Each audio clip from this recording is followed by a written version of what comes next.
eu acho que o que é importante é você colocar no papel e deixar claro o que foi feito. Que a gente não tem nenhum, nada do ponto de vista ético que não tenha sido observado. Os sujeitos foram, eles participaram, aí é uma questão de como é que a gente, mesmo que você faz também trabalho de meta-análises, ou mesmo quando a gente publica, muitas vezes a gente usa de estudos que vêm de fontes diferentes. Tá? Bem, então, veja onde que nós estamos, né?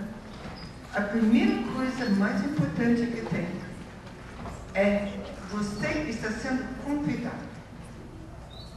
E isso tem que estar explícito no tema de consentimento. O indivíduo tem que entender como convidado, eu posso concordar, aceitar ou não. Então, veja, isso é o elemento básico que está lá naquilo que a gente já viu anteriormente, no sentido de que o indivíduo vai ser convidado a participar de um estudo Ratatá, que envolverá aproximadamente Ratatá, não sei quantos, 5, 10, 45, 200, 300 sujeitos. Isso está no termo de consentimento, ele sabe. Participantes da África, da América, ou daqui, de outra cidade, de outro bairro, dependendo do que seja. No Brasil, nesse caso aqui, serão tantos participantes, porque a gente não tem informação, porque são dados de protocolo que pode ser internacional. E terão ser dados coletados em tantos locais, se você tem essa informação. Veja, provavelmente a gente não faz isso, a gente talvez seja mais simples. Você vai participar de tudo, porque tem tantos sujeitos e dados que vão ser coletados na Unifran, na cidade de Franca, mas num local só, talvez seja só na faculdade de antropologia, mas pode ser também que vocês tenham aí, coletem locais diferentes, e pode constar isso. Todas essas informações a gente tem que deixar claro exatamente o que ele vai fazer, aonde ele vai, como é que é a coisa. É só assim que ele vai poder dar o consentimento dele para participar do estudo. Posso fazer uma pergunta aqui? Com relação à especificação do local da pesquisa, dentro da educação especial a gente às vezes tem algumas restrições, porque, por exemplo, se você falar que você vai fazer uma coleta na PAI de Franca, só existe uma PAI. Então, muitas vezes, a instituição, né, fica com medo dos dados que você vai encontrar, do que você vai publicar, e você especificar que é uma PAI de Franca. Então, nesse caso, muitas vezes é indicado para a gente colocar numa PAI do interior de São Paulo.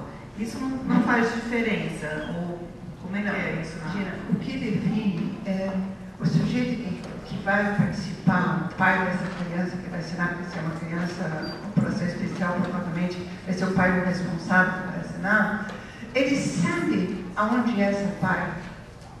Porque, veja bem, ele conhece a PAI. Ele tem que saber que é na PAI de Franca. Nós dois sabemos. Você sabe que só tem uma. Ele sabe que só tem uma. Ele se magnifica. Essas informações têm que estar no tempo. Ele vai concordar, ele sabendo onde tem PAI.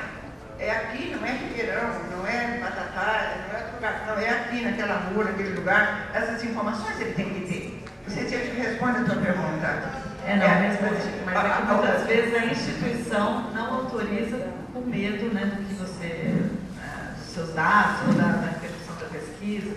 Então, algumas vezes a gente tem alguma orientação dentro da educação especial de não especificar o local, para evitar que a instituição barre a pesquisa. Mas entendi. De certa forma, mesmo que você não coloque aonde ela fica, você vai ter que colocar, porque ele não pode ficar surpreendido de que ele vai ter que ir em algum lugar que ele não está informado. Ele precisa ter essa informação. Agora, veja, as outras informações vão sanar esse problema que você está colocando aí. Tá?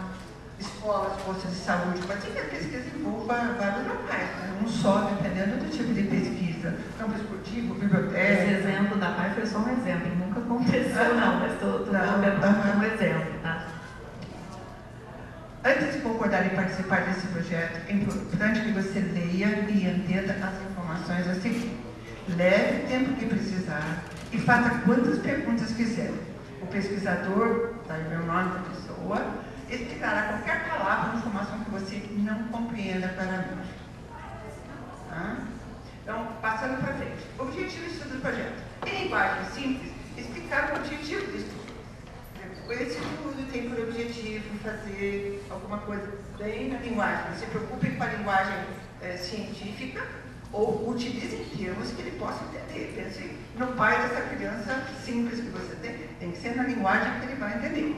Exemplo, você foi, aqui é um exemplo bem louco, você foi hospitalizado, está prestes a ser submetido a uma cirurgia ortopédica de grande porte, uma artroplastia, meu Deus, como é que vai explicar o que é isso para o meu sujeito? Vamos lá. Do joelho ou cirurgia de fratura do quadril. Tal cirurgia aumenta o risco de trombose venosa profunda. Esse é o termo técnico, você pode ter que explicar para ele, não é? É que é uma formação de um coágulo sanguíneo, um trombo, geralmente dentro da veia da perna. As coisas que entender veia, essas coisas não são tão difíceis assim. Então, isso tem que estar na melhor. É difícil, mas tem que tentar chegar à linguagem a mais simples possível. A embolia pulmonar ocorre quando o coágulo sanguíneo se rompe e movimenta-se para os pulmões, podendo impedir que o sangue flutue normalmente. O objetivo desse estudo é coletar dados que nos ajudarão a identificar o tipo de tratamento com a menor probabilidade de formar trombo. Tá? Em pacientes submetidos à cirurgia ortopédica de grande porte durante a hospitalização ou alta hospitalar. Esse projeto ajudará a compreender tratamentos utilizados para evitar o surgimento desses quadros, localmente no sentido de onde está sendo feito, e nos outros locais, nos países, outros centros, e de modo que essas informações possam ser divulgadas depois internacionalmente, como algum tratamento que possa ser usado. Professora, eu também tenho uma dúvida. Não é eterna, mas é uma dúvida grande. Alguns colegas dizem que o termo de consentimento livre e esclarecido, ele não deve ter modelos. Que a gente deve passar o que é necessário estar incluído nesse termo de consentimento, mas que não necessariamente precisa ter modelo. Alguns colegas até condenam. E no nosso comitê a gente também teve essa dúvida, discutiu bastante sobre isso, porque uma das grandes dificuldades dos projetos, as pendências, geralmente estão relacionadas a não conseguir expressar corretamente no termo de consentimento. Principalmente quando a gente observa o tipo de população que vai ser, o tipo de população que vai ser o sujeito daquele projeto.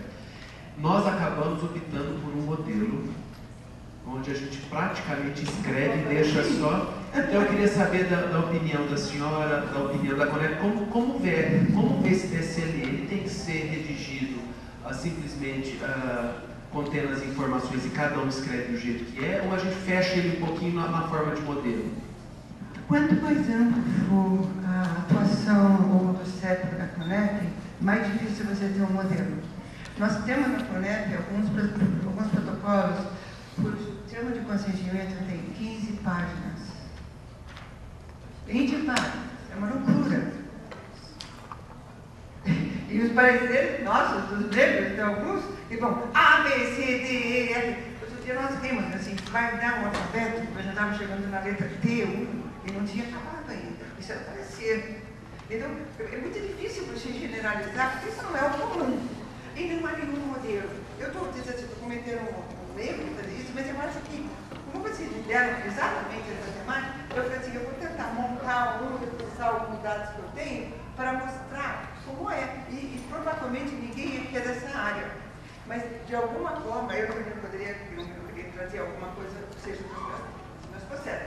Mas eu concordo com vocês no sentido, eu acho que dar modelo é pior. Eu acho que o modelo pode ser assim no sentido só. O objetivo do estudo, o que, aqui o caso, esse aqui é feito em forma de perguntas. A gente dificilmente faz essas áreas muito difíceis, eles usam essa maneira de fazer pergunta para tentar deixar mais simples, mais fácil para o participante poder entender. Vamos colocar assim. A maior parte dos problemas que a gente tem está no termo de consentimento. Para a CONEP, o termo de consentimento é o elemento central. E muitas vezes a gente começa a análise do processo através do termo de consentimento. Se eu conseguir entender o que está lá, provavelmente o protocolo está ok. Não sei se você entendeu, eu acho que eu não estou dando uma dica para vocês, mas de certa forma, a gente, até como parecidista, deveria começar pelo termo de consentimento, porque lá, veja bem, como indivíduo você vai ter que saber bem exatamente o que vai ser feito comigo, o participante, o que eu faço quando tiver pergunta, o que vai ganhar com isso aqui, quem vai me proteger se o remédio que me derem não funcionar, o que direito que eu tenho, alguém que paga transporte, tudo isso tem que estar lá. Eu acho que hoje a gente tem um modelo, né? Eu acredito que a gente deve manter esse modelo mais um tempo para ver se as pessoas se acostumam a usar a linguagem correta. E vou propor aos meus colegas que utilizem essa dica. A nossa primeira folha, depois da folha de rosto, em vez de ser o projeto, vai ser o teu. Porque o nosso TCL ele é o último a ser lido. Eu acho que agora ele vai ser o primeiro. Na hora que montar a pasta com o processo, é uma dica interessante. E na verdade, só complementando o que o Carlos colocou, nas nossas discussões que a gente percebe assim, que muitos alunos, principalmente da iniciação científica, não tem a bagagem, por isso que a gente optou pelo modelo, porque o aluno de pós-graduação já está mais envolvido com a pesquisa, né? Então, a opção de trazer o modelo no nosso site é justamente para auxiliar, né, os alunos de graduação, de TCC, que tem maior dificuldade, mas aí a gente pode até começar a ampliar os modelos, né? Colocar alguns diferentes.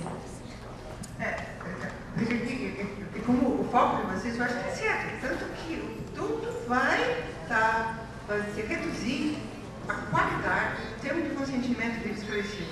Se eles, por boa qualidade, tranquilamente o protocolo, tem todos os atende a tudo aquilo que é requisitado para aprovação pelo Comitê de Ética. Na verdade, a gente não provou isso, provou uma série de coisas que estão lá, se a universidade tem condições, ou o local onde vai ser feito, uma série de dados, mas do ponto de vista ético, tem que estar aqui. Então, veja, vamos passar, que a gente pode ter alguma coisa, né? Dado esse tipo de estudo, o que seu médico pode recomendar? Se ele consegue, se você corre o risco de tomar, então ele pode recomendar um tratamento, existe variedade de medicamentos, blá.